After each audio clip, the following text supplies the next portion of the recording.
Shalom. Selamat hari Minggu, jemaat yang dikasihi Tuhan. Biarlah ibadah kita bukan sekadar rutinitas mingguan, tapi kita mengalami perjumpaan dengan Tuhan setiap kali di dalam ibadah-ibadah kita. Saya bersyukur kesempatan untuk pagi hari ini Tuhan memberi kesempatan kita kembali melihat kebenaran firman-Nya. Temanya hari ini adalah iman yang atraktif. Realitanya saudara, kita hidup di zaman ketika iman Kristen sering disalahpahami. Tapi kemudian hari ini kita diminta atraktif saudara ya. Ya. Jadi ini lagi bulan misi saudara.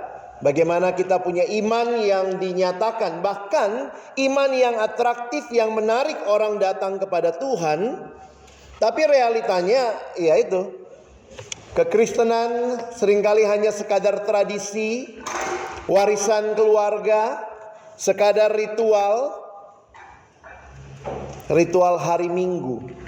Banyak orang yang hidupnya hanya minggunya jadi Kristen saudara ya. Kalau hari Minggu pakai buletan di atas kepala mungkin gitu ya. Tidak sentuh tanah. Kalau kepentok, haleluya. Kejedot Maranatha. Hari lain nyet jingpret. Saudara kalau begitu disconnect hidupnya ya. Ini zaman online tapi banyak yang hidupnya disconnect. Karena itu kembali kita melihat bagaimana iman kita adalah iman yang atraktif. Ada juga orang yang bilang kalau Kristen itu lu fanatik amat sih. Kadang kita dengar begitu ya. Ada yang memandang orang Kristen kelompok eksklusif, kuno, tidak relevan. Maka pertanyaan bagi kita pagi hari ini, pertanyaannya adalah bagaimana seharusnya sikap kita sebagai orang Kristen untuk menyatakan iman kita di dalam kondisi yang demikian. Dan hari ini kita akan lihat, kita akan belajar dalam kitab 1 Petrus pasal yang ketiga. Kita akan melihat ayat 13 sampai ayat yang ke-17. Mari saudara perhatikan sebentar Alkitab saudara. Apa judul yang diberikan Lembaga Alkitab Indonesia? Menderita dengan sabar. Ya, mari kita baca bergantian. Pria bersama saya baca ayat 13. Yang perempuan baca 14. Kita bergantian sampai 17 ya. Baik. Pria baca lebih dulu karena kami dicipta lebih dulu. Begitu saudara ya. Gak apa-apa. Baik, mari kita mulai yang pria. 1, 2 ya. Dan siapakah yang akan berbuat jahat terhadap kamu jika kamu rajin berbuat baik?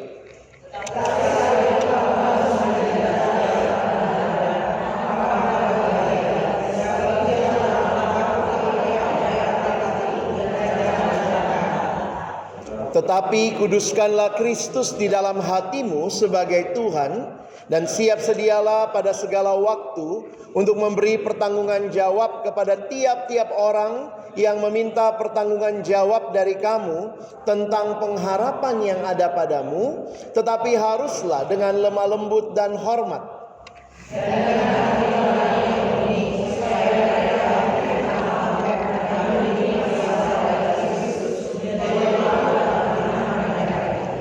Sebab lebih baik menderita karena berbuat baik, jika hal itu dikehendaki Allah, daripada menderita karena berbuat jahat.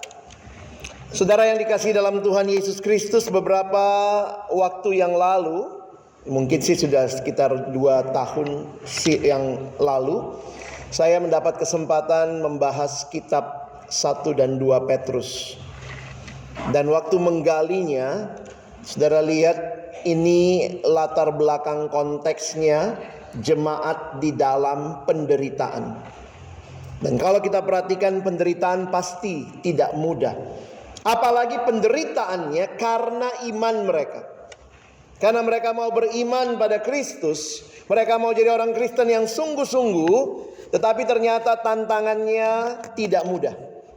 Dan bagi saya waktu mempelajari surat ini, tentu di tengah situasi yang seperti itu, kalau bicara jumlah, jelas kekristenan awal itu minoritas. pasti secara jumlah minoritas. Tapi iman tidak sekadar bicara jumlah minoritas atau mayoritas, tetapi panggilan bagi orang percaya. Rasul Petrus, kalau saudara perhatikan, menulis kepada jemaat yang hidup sebagai pendatang, perantau di tengah masyarakat yang tidak selalu menerima mereka. Dan ini juga realita di banyak tempat di bangsa kita waktu kita beriman. Di tengah banyak juga yang keluarganya mungkin belum semuanya kenal Yesus. Ada juga di tengah-tengah lingkungan kerja yang tidak banyak orang yang kenal Tuhan. Untuk anak-anak kita mungkin di sekolah ketika mereka berhadapan dengan teman-teman yang tidak senang dengan iman Kristen. Jemaat waktu itu mengalami hal ini. Mereka mengalami yang namanya fitnah, tekanan, bahkan penderitaan karena iman mereka kepada Kristus. Karena itu kalau saudara baca surat 1 Petrus ini, saudara lihat ya, coba lihat sebentar saja judulnya kalau punya Alkitab cetak. Apa judulnya pasal yang kedua ayat 18? Penderitaan Kristus sebagai teladan. Pasal 3 ayat 13, menderita dengan sabar. 1 Petrus 4 ayat 12, menderita sebagai Kristen. Jadi perjalanan iman Kristen dikatakan perjalanan penderitaan. Dan ternyata ini juga realitas sepanjang zaman. Menariknya saudara, kalau kita perhatikan, di tengah-tengah situasi seperti ini, kira-kira Petrus nasihatnya apa? Aman-aman aja hidup lo ya, gitu? No, saudara lihat. Menariknya Petrus tidak berkata sembunyikan imanmu. Ia juga tidak berkata balaslah dunia dengan kemarahan. Tapi disinilah kita melihat dan jadi teladan bagi kita. Orang-orang yang ada di dalam dunia ini. Apapun kondisi saudara dan saya, kita dipanggil. Petrus menasehatkan mereka untuk tetap berbuat baik. Jangan takut. Kuduskan Kristus sebagai Tuhan. Siaplah memberi pertanggungan jawab tentang pengharapanmu. Kalau saudara dan saya mau bicara penginjilan dalam konteks masyarakat yang bicara jumlah kita minoritas, tapi bukan berarti iman kita iman yang minoritas. Tunjukkan hidup yang benar-benar menyatakan Kristus. Saudara, saya membingkai ulang pemahaman penginjilan. Bukan sekadar bicara, tetapi seluruh hidup saudara dan saya kiranya menjadi berita yang menyatakan Kristus kepada dunia.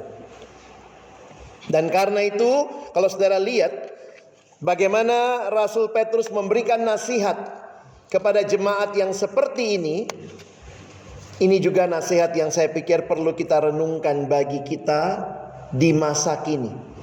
Bagaimana saudara dan saya memaknai bulan misi, bulan penginjilan, apa sih yang sebenarnya harusnya jadi gaya hidup kita? Kadang-kadang memang waktu dibilang bulan misi, bulan penginjilan, terus bulan lain nggak penginjilan.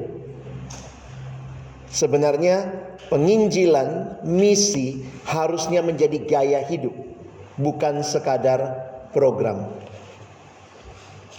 Karena itu pertanyaan yang saya ingin kita jawab pagi ini. Apa panggilan bagi orang percaya untuk menunjukkan iman yang atraktif di tengah dunia? Saya ingin sharing 5 panggilan yang Petrus sampaikan bagi jemaat masa itu, tapi juga bagi jemaat masa kini di tempat saudara dan saya saat ini. Yang pertama saudara, panggilannya ini. Panggilan untuk tetap rajin berbuat baik. Saudara perhatikan di ayat yang ke-13, Petrus menyatakan, dan siapakah yang akan berbuat jahat terhadap kamu jika kamu rajin berbuat baik. Sebenarnya ini pertanyaannya, jawabannya apa? Waktu udah buat baik pasti orang suka? Enggak juga ya. Tetapi saudara perhatikan rajin berbuat baiknya. Kalau saudara perhatikan, kata rajin di sini menunjukkan semangat, kesungguhan, ketekunan. Sehingga kalau perhatikan bahasa asli Alkitab Perjanjian Baru, bahasa Yunani, gagasan ini menunjuk kepada seseorang yang bersemangat atau bergairah mengejar sesuatu.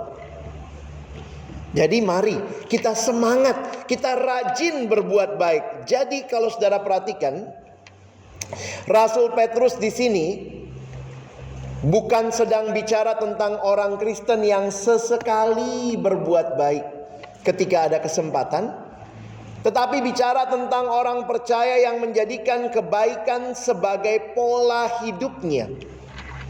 Dan ini menjadi pertanyaan penting bagi setiap kita. Seringkali saudara dan saya tidak bisa langsung bicara, terima Yesus ya, kalau nggak masuk neraka loh. Dia bilang lu dulu masuk.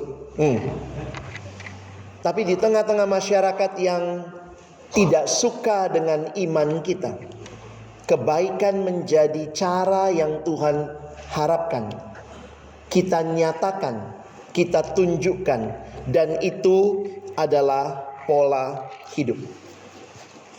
Saya tidak mengatakan perbuatan baik itu adalah syarat keselamatan. Kekristenan tidak pernah berkata demikian. Tetapi perbuatan baik adalah respons dari iman orang yang sudah diselamatkan. Dan itu bukan sekali-kali, tetapi setiap kali. Perbuatan baik orang percaya adalah jendela yang membuat orang lain melihat kemuliaan Allah. Kalau kita bawa Alkitab, kita kasih dia baca, belum tentu dia mau baca kalau dia berbeda iman dengan kita.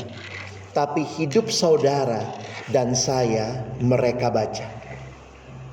Ingat baik-baik, dunia mungkin tidak langsung membaca Alkitab, tetapi dunia membaca hidup orang percaya. Hidup saudara, hidup saya dibaca oleh dunia. Saya ingat pengalaman punya sahabat ketika kuliah, beda iman, tapi dia sering mampir ke kosan saya. Jadi setiap kali mau ujian, dia sering datang ke kosan saya. Waktu saya masih kuliah, saya sudah kenal Tuhan. Saya baca Alkitab setiap hari, saya bersaat teduh. Dan waktu itu saya agak malu saudara ya. Awal-awalnya saya malu kelihatan Kristen. Jadi setiap kali dia ke kosan saya, kadang nginep gitu ya. Kalau dia mau nginep, udah deh saya masukin Alkitab sama renungan saya ke dalam lemari baju saya. Terus kalau dia mandi pagi, saya cepet-cepet saat teduh, baca gitu ya. Begitu dia saya dengar udah selesai mandi gitu ya, saya balikin lagi gitu.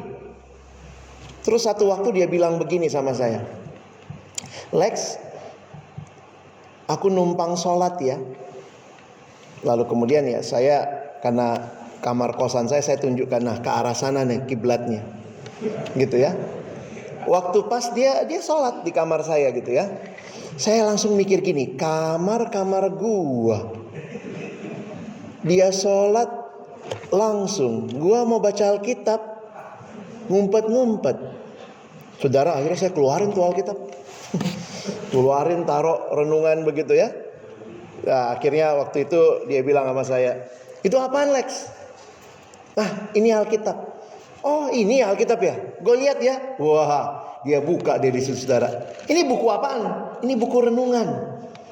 Terus gimana bacanya? Saya ajarin satu tuh orang.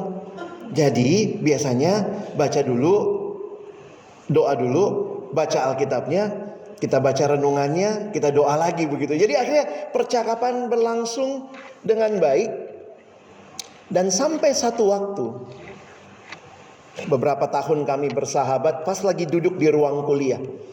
Terus tiba-tiba dia ngomong gini saudara. Di situ saya baru sadar, benar-benar dunia itu baca hidup kita. Dia bilang, enak ya Lex hidup lo. Tiba-tiba ini lagi kuliah, duduk sebelahan. Karena dia suka sharing saudara. Dan saya selalu dengar kalau dia sharing. Dia kalau sharingnya panjang deh. Jadi saya nggak sempet sharing. Tiap kali dia ada masalah, dia cerita saya dengerin gitu ya. Sesimpel itu.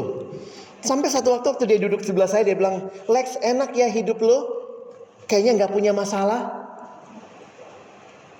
Dalam hati, lu nggak denger aja masalah gue, lu ngomong mulus nih. Tapi yang menarik saudara, di situ saya jadi sadar. Dan waktu itu saya harus katakan, saya masih kuliah, saya belum bisa saya belum terlalu fasih menunjuk langsung kepada Yesus ya. Harusnya kan waktu itu, enak ya hidup lo, oh ini karena Yesus gitu ya saudara ya. Tapi hari itu saya diem dan saya jadi sadar, dunia sedang melihat hidup saya, hidup saudara, dan seringkali kita melakukan apa? Apakah kita rajin berbuat baik, mendengarkan orang-orang di sekitar kita?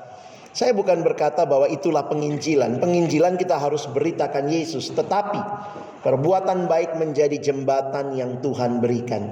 Saudara yang tidak punya relasi seringkali sulit memberitakan Injil, benar gak? Tiba-tiba datang ya kalau masuk neraka lo gitu. Tapi kalau kita sudah dekat, enak ngomongnya ya. Dan saya ngalamin itu dengan rekan saya ini.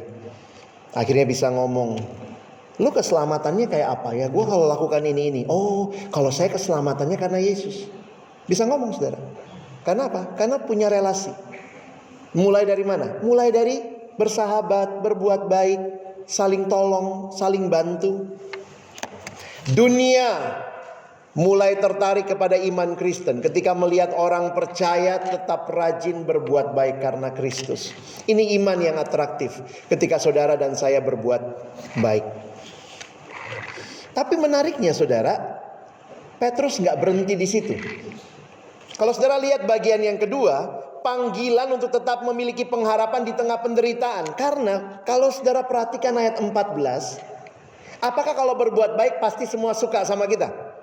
Enggak juga, dan Petrus realistis. Itu ayat 14. Tetapi kata dia ya, kan kamu rajin berbuat baik tadi ya. Tetapi sekalipun kamu harus menderita juga karena kebenaran, kamu akan berbahagia.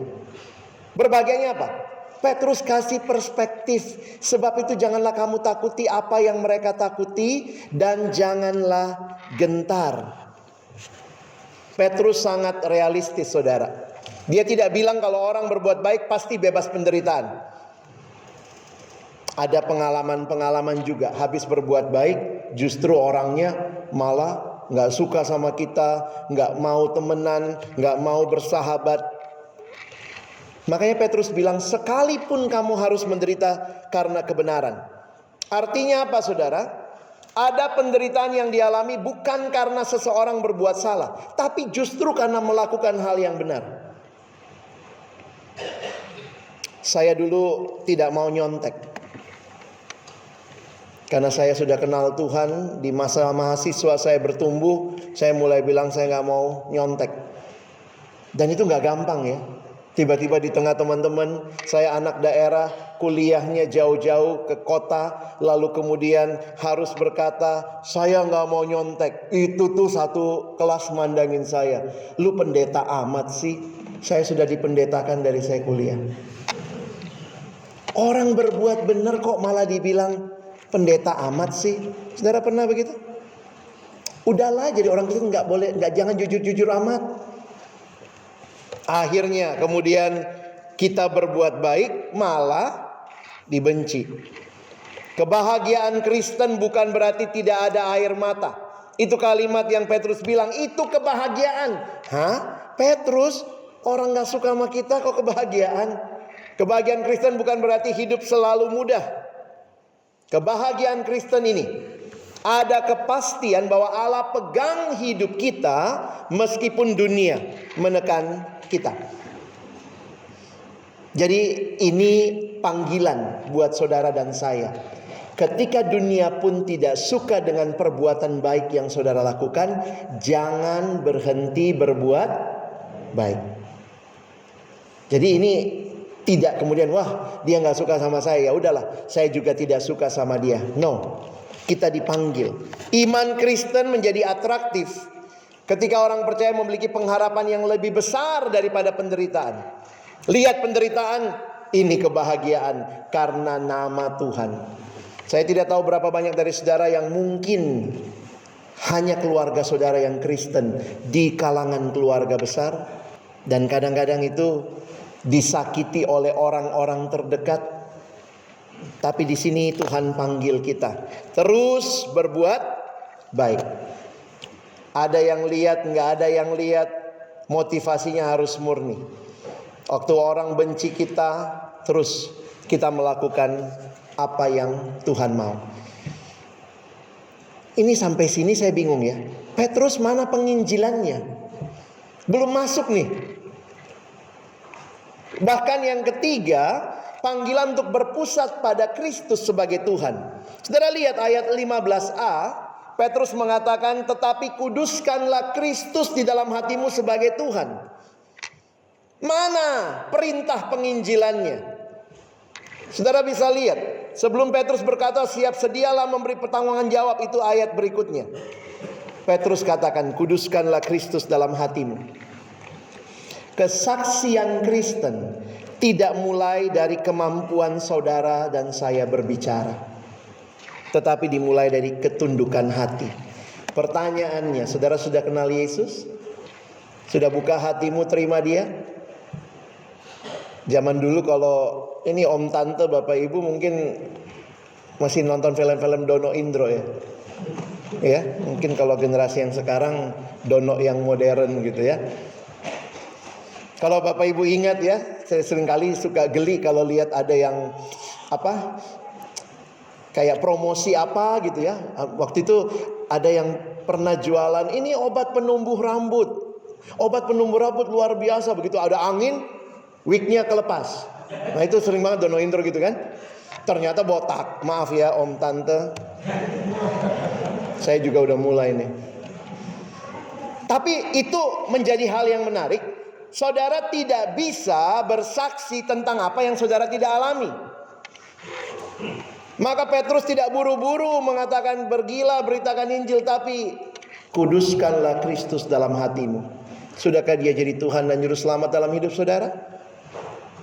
Panggilan penginjilan tidak dimulai dari program, dari acara, dari metode, tapi dimulai dari hati yang mengenal dan mengalami Tuhan, yang menundukkan diri kepada Kristus.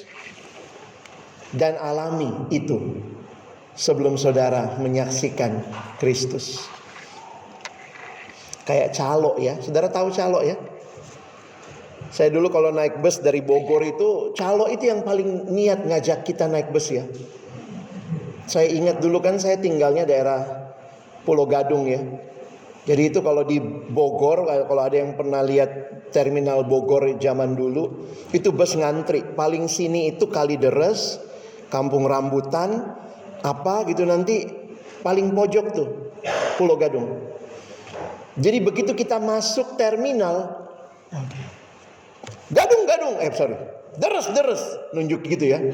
Gila, kita langsung diganti namanya, deres. Bukan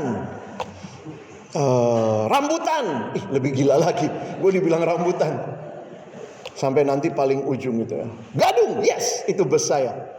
Dia ambil tas saya, kadang-kadang gitu ya, namanya calo gitu. Ayo, Pulau Gadung. Dia ambil tas saya, dia masuk, dia cariin saya tempat duduk. Tapi waktu busnya jalan, dia nggak ikut. Itu namanya calo. Jangan saudara jadi calo surga. Nggak ikut. Penginjilan tidak dimulai dari metode. Kuduskanlah Kristus berarti mengkhususkan, menghormati, menempatkan pada posisi tertinggi dalam iman saudara. Kristus harus diberi tempat tertinggi di dalam hati orang percaya, supaya saudara bisa bersaksi bagi dunia. Akhirnya dunia perlu melihat bahwa sumber hidup, sumber kekuatan, sumber pengharapan dan keberanian kita adalah Kristus yang bangkit itu. Hati-hati kalau kita hanya bicara bulan penginjilan, tetapi saudara belum pernah sungguh-sungguh menjadikan Kristus satu-satunya Tuhan dan Juru Selamat dalam hidup saudara. Iman Kristen menjadi atraktif ketika orang melihat bahwa Kristus sungguh memerintah hidup kita. Barulah saya lihat panggilan penginjilannya yang keempat. Bagaimana kita selalu siap memberi pertanggungan jawab dengan lemah lembut dan hormat. Konteks Petrus agak berbeda, karena ingat, ini minoritas yang menderita. Jadi ini bukan penginjilan agresif. Makanya kalimatnya adalah, saudara lihat ya, kita diminta siap sedia segala waktu memberi pertanggungan jawab. Jadi sebenarnya dalam konteks ini saya jadi makin sadar, penginjilan itu bukan sekadar strategi nyerang orang lain. Bukan. Saudara paling paham imanmu dan siap memberi pertanggungan jawab. Tapi disinilah yang kita perlu pahami. Ketika Yesus berkata, pergilah, jadikanlah semua bangsa muridku. Perintah itu seperti perintah ekspansi. Tetapi Tuhan mau saudara dan saya, waktu kita pergi, sebenarnya kita adalah orang-orang yang siap memberikan pertanggungan jawab tentang iman kita. Saya mengartikan ini dengan poin penjelasan begini, saudara ya. Petrus melanjutkan dengan panggilan penting bagi penginjilan. Siap sedialah pada segala waktu. Setiap orang percaya dipanggil untuk siap menjelaskan pengharapannya di dalam Kristus. Saudara, saya pun takut menyuruh orang penginjilan kalau dia sendiri nggak ngerti apa yang dia pahami. Tetapi apa yang dia pahami itu bicara pengalamannya dengan Tuhan. Makanya menarik sekali, kata pengharapan jadi kunci. Saudara lihat ini tadi, memberi pertanggungjawaban tentang pengharapan yang ada padamu. Bahwa Yesus satu-satunya Tuhan dan Juru Selamat. Tidak ada Juru Selamat yang lain. Itu pengharapan kita. Itu iman kita. Dan kalau saudara perhatikan, dunia perlu melihat pengharapan dalam hidup kita. Dunia juga perlu mendengar alasan mengapa kita berharap kepada Kristus. Di sini saya melihat saudara dan saya pergi menginjili dalam kesiapan memberi pertanggungan jawab. Tapi pertanyaannya gini, kalau nggak ada yang nanya Pak, terus kita nggak PI, kan begitu kan? Nah di sini saya harus katakan, bagaimana kita dengan baik menyampaikan iman kita, mempertanggungjawabkan iman kita. Saudara perhatikan kata yang digunakan, kita tuh nggak boleh sombong menyampaikan kebenaran Injil. Petrus memakai dua kata, lemah lembut dan hormat. Lemah lembut berarti apa? Kekuatan yang dikendalikan oleh kasih. Hormat berarti memandang lawan bicara sebagai manusia yang diciptakan menurut gambar Allah. Jadi lihat, waktu kita penginjilan, kita diminta memahami apa yang kita imani, tapi kita menyampaikannya dengan lemah lembut dan hormat. Nah, disinilah saya pikir bagian yang saudara dan saya perlu pikirkan lebih mendalam sebagai gereja Tuhan. Bagaimana kita menyampaikan iman kita? Saya ingat dalam salah satu metode penginjilan mengajarkan begini. Kalau saudara pernah lihat kuda, ya jangan lihat sebelahnya. Ini ada kuda gitu. Pernah lihat kuda ya? Kalau saudara lihat kuda gitu, katanya gini, kalau saudara minta kuda minum, nggak bisa itu kita taruh kepalanya, kita pegang suruh dia minum air. Saudara ditendang nanti. Jadi cara membuat kuda minum adalah, ternyata dalam teori ini bilang kasih tablet garam. Tablet garam di mulut kuda, nanti lama-lama bibirnya kering, haus, dia minum sendiri. Nah, saya berpikirnya dalam konteks Indonesia yang plural, kita perlu tetap rindu memberitakan Injil, tetapi juga berdoa supaya orang-orang itu tertarik mendengar Injil yang kita sampaikan. Gimana polanya? Jadi begini saudara ya. Ternyata mesti dimulai dari cara pandang yang benar. Saya kasih sedikit pemahaman. Kalau saudara bagi dua dunia ini, ada orang baik, ada orang jahat. Setuju? Dunia kita bagi dua, ada orang baik, ada orang jahat. Betul saudara begitu? Sekarang pertanyaan saya, kalau ada orang baik, orang jahat, saudara masuk yang mana? Baik. Yakin amat loh. Jahat. Emang kelihatan sih. Saudara, itu bukan pembagian Alkitab. Tidak pernah di Alkitab manusia dibagi baik dan jahat. Karena Roma 3 ayat 23 mengatakan, semua sudah berdosa, berarti semua jahat. Cuma ada dua. Orang jahat yang sudah kenal Yesus dan orang jahat yang belum kenal Yesus. Jadi ini tadi ya, memberitakan Injil jangan sombong. Aku dong lebih baik dari kamu. Lu bahan bakar neraka lu. Kalau kayak gitu kan.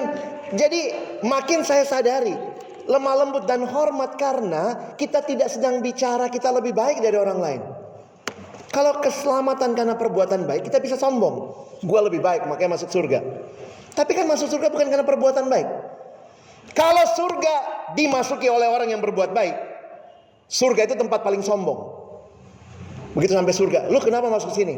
Kemarin baru bangun gereja. Lu kenapa masuk sini? Anak yatim gua 4. Lu kenapa masuk sini? Nanti di surga kita jadi sombong-sombongan. Orang Kristen masuk surga bilangnya apa? It's all by grace. Ajaib, benar, anugerah. Makanya saudara kalau masih punya pikiran masuk surga karena perbuatan baik, saudara memang belum mengerti kekristenan. Dunia cuma punya dua jenis orang. Orang jahat yang sudah kenal Yesus dan orang jahat yang belum kenal Yesus. Lalu bagaimana penginjilan itu? Penginjilan adalah orang jahat yang sudah kenal Yesus kasih tahu orang jahat yang belum kenal Yesus. Sehingga gimana penginjilannya? Aku dulu kayak kamu. Gitu, sederhana kan? Judi. Aku juga dulu. Mungkin ya kalau yang judi ya. Jadi kalau kita memberitakan Injil, kita tidak mencari posisi lebih baik dari orang, karena kita juga tidak lebih baik. Kalau bukan anugerah Tuhan, mungkin saya bisa lebih jahat dari kamu. Tapi karena anugerah Tuhan, disitulah saya ketemu Yesus. Jadi kalau saudara cerita ya, misalnya ini contoh aja, kita kasih tablet garam. Ini contoh bagaimana percakapan tablet garam. Biasanya kan kalau metode penginjilan, lu kalau mati siap nggak? Masuk mana? Gitu kan? Ini kalau lagi makan bakso gitu, ih gede banget nih bakso ya, ih gile. Ini kalau ketelen nih, keselak mati. Ngomong-ngomong mati, nah, lu kalau mati percaya masuk mana? Kalau dia bilang gini, gue nggak yakin tuh masuk surga, saudara bilangnya apa? Dulu aku juga nggak yakin, kecuali ada yang udah yakin banget ya dulu. Karena kita kan nggak lebih baik. Aku juga dulu nggak terlalu yakin. Tapi sampai satu waktu saya ketemu. Nggak usah bilang saya ketemu boksu. Nggak ya. Saya ketemu satu orang. Dia menjelaskan kepada saya. Atau saya ikut satu acara. Saya dengar di situ. Sejak saya ikut acara itu, saya yakin. Kapanpun saya mati, saya pasti masuk surga. Nah, itu diemin dulu. Biar tablet garam bekerja. Kira-kira begitu ya. Jadi jangan langsung Tuhan Yesus juru selamat. Kalau kau nggak percaya bahan bakar neraka. Jangan begitu saudara. Ini saya lagi pelajari. Bagaimana cara aktif dengan sedikit pasif. Itu polanya Petrus tuh. Kasih tapi lemah lembut. Terus kalau kita biar sambil kita lanjutin makan baksonya ya. Terus kemudian kita tanya, boleh nggak saya cerita kenapa saya bisa begitu yakin? Nah setelah 2-3 menit kan. Terus dia bilang, oh boleh cerita. Kalau dia bilang boleh cerita, baru kita cerita. Cerita tentang Yesus, apa yang Yesus lakukan bagi hidup kita. Lu penginjilan sama gue ya? Enggak, kan aku tadi izin. Boleh nggak cerita? Lu bilang boleh, makanya gue cerita. Karena masalahnya kan susah ya di bangsa kita tiba-tiba menginjili orang. Tapi kita bisa cari kesempatan itu menceritakan, mempertanggungjawabkan apa yang kita percaya. Kalau dia bilang nggak boleh cerita, gimana? Ya nggak apa-apa. Boleh nggak saya cerita kenapa saya bisa yakin? Enggak. Oh ya nggak apa-apa. Besok lagi jalan-jalan, gila nih ya, lagi jalan-jalan nih, kalau ada rudal Iran kena kita mati. Ngomong-ngomong mati, lu siap nggak? Balik lagi ke situ saudara ya. Poinnya adalah saudara memberitakan, tetapi dengan cara yang tepat. Jangan kalau memberitakannya udah nggak tepat terus masuk penjara, ini salibku. Tuhan bilang lu goblok. Caranya bukan begitu. Saya lagi bayangkan Petrus kalau kasih training penginjilan gimana tuh. Kita ditekan, kita menderita, orang gak suka sama kita. Terus kita mesti ngomong, masuk neraka lo, makin mati kita. Tapi bersedialah memberi pertanggung jawab. Dia belum mau dengar, tetap sahabat, rajin berbuat baik. 2 tahun lagi tanya lagi, wih ini Amerika udah selesai perang ya. Tapi Indonesia kalau misalnya perang, Belanda datang lagi nih, nyerang lagi, terus ada peluru kita mati, nggak mau mati, balik lagi saudara ya. Ya saudara cari cara lah ya, tapi poinnya adalah itu, kita tidak memaksa, tapi kita menceritakan. Sekarang memang jadi pertanyaan saya adalah, apakah saudara punya cerita dengan Yesus? Saudara alami Yesus nggak? Kalau kita juga cuma Kristen ikut Yesus, iseng-iseng ikut. Enggak juga saudara ya. Makanya ini ada tips praktis. Nah silakan, ini tips aja. Hidup sebagai saksi Kristus. Jadi tunjukkan karakter saudara. Jangan kalau lu boleh nggak saya cerita? Nggak boleh. Oh ya udah bakso lu bayar sendiri. Jangan begitu saudara ya. Tetap besok ngobrol lagi. Tulus aja bersahabat gitu ya. Lihat lagi. Dengarkan pertanyaan orang. Saya makin belajar. Saya ngajar penginjilan di STT ya. Saya bilang sama adik-adik yang saya ajarin mahasiswa, saya kadang bingung ya. Penginjilan kita selalu bicara dengan apa yang saya mau bicarakan. Tapi jarang sekali penginjilan apa yang kita mulai dengar. Kita ngobrol, dengerin pertanyaannya. Kadang-kadang orang Kristen gitu ya. Aduh aku nih alami pergumulan. Pokoknya apapun pertanyaan lu jawabannya Yesus. Kamu bahkan gak dengar pertanyaan dia apa. Dengar. Makin saya belajar kekristenan. Kekristenan adalah masalah mendengar. Pertama-tama mendengar Allah. Yang kedua mendengar sesama. Barulah saudara berkhotbah. Barulah saudara ber-PI, berpenginjilan. Semua itu dimulai dengan mendengar. Terlalu banyak cara-cara penginjilan yang lu diem, gua ngomong, lu dengerin gua. Kita pakai metode kita panjang lagi. Belum, gua belum selesai. Lu denger dulu. Ini kira-kira 45 menit. Kita bahkan tidak dengar cerita orang. Ceritakan pengharapanmu. Ini yang saya bilang tadi, sharingkan. Makanya saudara, sebelum pergi punya pengalaman gak dengan Tuhan? Sampaikan Injil dengan jelas. Mungkin yang kita sampaikan bukan doktrinnya ya, tapi bagaimana Yesus. Aku dulu penjudi, tapi Tuhan ubahkan hidupku. Saya dulu kasar banget sama istri. Atau mungkin saya dulu kasar banget sama suami. Karena saya lihat ada ayat di Alkitab, istri tanduklah suamimu.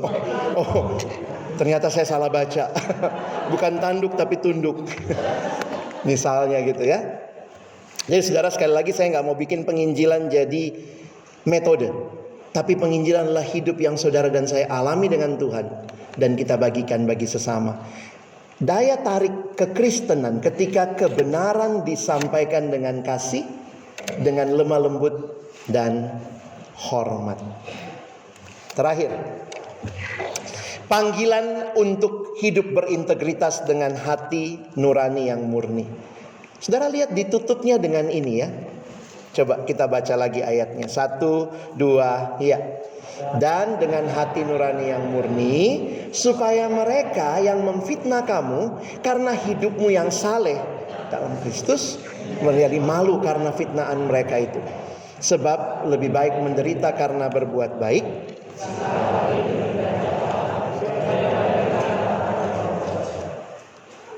Saudara, ini berarti hati nuraninya dijaga. Ini bicara hidup yang berintegritas. Betul, penginjilan penting. Tapi penginjilan bukan hanya kata-kata, tapi seluruh hidup. Kenapa? Ini bukan berarti kita sempurna tanpa dosa. Namun ini berarti tidak hidup dalam kemunafikan tadi ya. Yang hari Minggu, ngomongnya rohani. Ada orang bilang, Minggu sih majelis, hari lain malaikat jemaah iblis. Sorry ya. Bukan begitu, nanti kalau saudara lihat majelis saudara. Ingat, kita sama-sama orang jahat.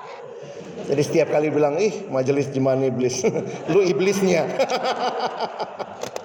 Kadang-kadang gitu saudara ya. Hati-hati kita jadi sombong hanya karena kita punya posisi jabatan. No. Penginjilan itu seluruh hidup. And sometimes your life speaks louder than your words. Hidup saudara bicara lebih besar daripada sekadar kata-kata saudara. Jadi iman Kristen menjadi atraktif ketika perkataan tentang Injil ditopang oleh kehidupan yang berintegritas. Jadi hari ini kita belajar prinsip ini dari Rasul Petrus ya. Hidup berintegritas. Saudara mau ajak orang ikuti Yesus, saudara harus mirip Yesus juga. Gitu kan? Saya kadang suka mikir, ada gak sih orang tua yang pingin banget anaknya makin hari makin mirip tetangga? Ada? Om tante, waktu anak pulang, papa bangga sekali lihat hidungmu makin mirip tante di seberang jalan gitu. Orang tua tuh bangga. Saya punya teman waktu melahirkan, ini suami istri teman KTB ya. Mereka yang menikah pertama di KTB kami. Lalu waktu punya anak, kita datang besuk. Pas besuk itu baru menyusu ya. Jadi dia pamer anaknya. Lex, lihat anakku. Hidungnya kan hidungku ya Lex. Jidatnya jidat papinya. Tiba-tiba teman saya yang satu, Mama, hidungnya yang hidung papa, jidatnya jidat mama. Lalu mereka berantem di situ, hidung jidat. Saya bilang sih namanya juga produksi bersama ya. Jadi ada mirip sana mirip sini. Tapi di situ saya baru paham. Orang tua senang banget anaknya mirip dia. Saudara anak siapa? Anak Tuhan. Mirip Tuhan gak? Hah? Ada gak yang waktu lihat kita, lu Yesus banget sih? Belum ya? Kalau belum, berarti saudara mirip siapa? Anak tetangga. Hati-hati loh kalau orang bilang kepada saudara bukan. Kalau orang bilang, lu Tuhan banget, harusnya puji Tuhan, gue makin mirip Yesus. Tapi kalau orang bilang, dasar lu anak setan, berarti saudara kesetanannya lebih gede. Penginjilan itu bukan cuma program. Kalau hari Minggu, hari tertentu saya datang PI, tapi hidup saudara berbicara. Kristus yang aku pegang. Hidupnya mengubah hidupku. Jadi saudara lihat ya. Kita simpulkan. Apa panggilan orang percaya untuk menunjukkan iman yang atraktif di tengah dunia? Nah ini saudara. Panggilan untuk tetap rajin berbuat baik. Waktu ada pergumulan tetap punya pengharapan. Panggilan untuk tetap berpusat pada Kristus. Panggilan siap memberi pertanggungan jawab. Dan panggilan untuk hidup berintegritas dengan hati yang murni. Saya tidak tahu siapa yang Tuhan lagi taruh dekat hidup saudara yang butuh berita Injil. Kadang-kadang saudara ya, Tuhan kasih yang deket juga. Jangan tiba-tiba, bukan nggak boleh ya. Oh Pak, setelah dengar khotbah hari ini saya terpikir saudara-saudara di Afrika. Di rumah lu dulu. Udah berapa lama nggak ngomong sama mama, sama papa, sama koko, sama cici. Kadang-kadang gitu ya. Kekristenan, dendam itu diturunkan. Saya kadang-kadang lihat gitu. Orang tua berantem, anak yang kena juga. Nggak ada yang pergi ke rumah ommu ya. Sakit kita dibikin sama dia. Sampai anak juga diturunin dendam. Tapi ada yang bilang kalau nggak ada dendam, nggak ada film kungfu itu panjang karena dendam saudara ya. Bisa 30 seri itu gara-gara dendam tuh. Kalau nggak ada dendam, bayangkan kalau misalnya ternyata anak Tuhan. Apa lu? Lu Kristen? Gue juga. Dalam Yesus kita bersaudara. Satu seri doang Pak. Nggak ada lagi lanjutannya. Jangan gitulah ya. Kita mau hidupi Injil itu. Lihat siapa yang Tuhan taruh di sekitar saudara. Sudahkah mereka juga melalui hidup saudara dengar berita Injil? Penginjilan bukan sekadar saya sudah kenal Yesus, tapi saya mau memberitakan Yesus bagi orang-orang yang belum mengenal Dia. Saya tutup dengan sebuah cerita. tentang seorang pelukis yang satu waktu diminta melukiskan penginjilan. Dia ambil kanvas yang besar dan dia mulai menggambar. Apa yang dia gambar, saudara? Dia gambarkan suasana laut yang kelam di malam hari. Ternyata itu laut yang bergelombang karena ada badai. Dia menggambarkan awan-awan yang gelap, ada petir yang menyambar.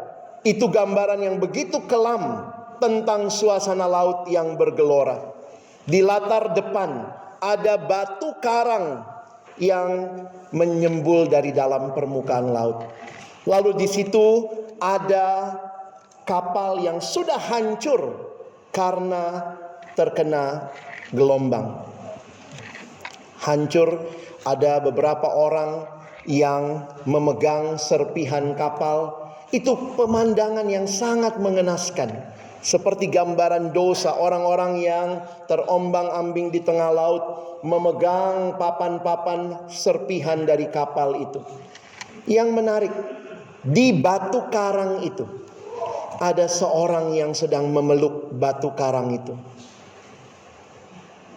Di batu karang yang kokoh itu, dia memeluk batu karang itu sambil melihat saudara-saudaranya yang tenggelam dan terombang-ambing. Dia aman dengan batu karang yang kokoh itu. Setelah selesai melukis, dia lihat lukisannya. Tiba-tiba dia sadar, saya belum melukiskan penginjilan. Apa yang dia lakukan? Dia ambil kanvas yang baru. Dia mulai lagi menggambar.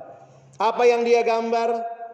Menariknya, dia gambar suasana laut yang kelam, malam yang kelam. Ada awan-awan hitam, ada badai yang menghancurkan kapal.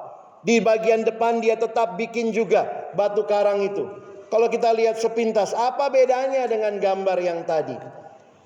Dia membuat ada orang-orang yang juga tenggelam, yang terombang-ambing. Bahkan ada juga dia gambarkan orang yang memeluk batu karang itu. Lalu bedanya apa? Ternyata waktu dilihat lebih jelas, kali ini berbeda. Orang itu memeluk batu karang itu dengan satu tangan, sambil tangannya yang lain memegang seorang rekannya yang hampir tenggelam. Itulah penginjilan.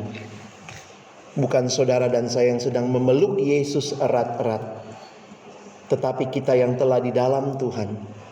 Maukah kita bersedia mengulurkan tangan kita menjangkau mereka yang belum kenal Dia? Mari kita bawa orang-orang itu mengenal batu karang yang teguh. Amin.